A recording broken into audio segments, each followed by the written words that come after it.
How can we reduce the amount of force through your lower limbs when you run? The most important thing that we can change, and it's the easiest, is the number of steps you take when you run.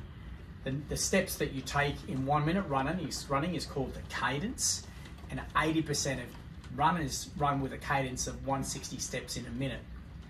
If we can try and increase the number of steps you run in a minute from 160 to 180, that means you'll be running with more steps over the same distance in the same time. It means we can reduce the amount of force through your lower limbs when you run. And reducing the force on every step will reduce the wear on the joints, the pain you feel on the joints. And so if you're experiencing pain in your hips, lower back, knees, ankles when you run, if we can just reduce that force by just changing one aspect of your running, that can be hugely beneficial in reducing pain and also injuries in the future.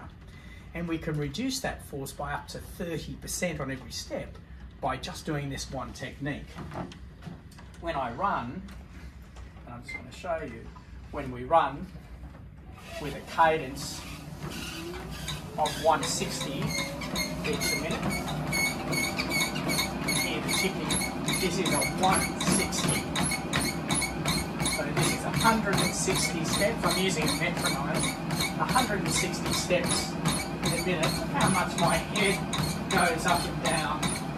There's quite a lot of vertical oscillation. The higher I go up, or the bigger the step, the more force I'm landing. I'm now going to turn this to a 180. You can see more steps, faster little steps, same speed.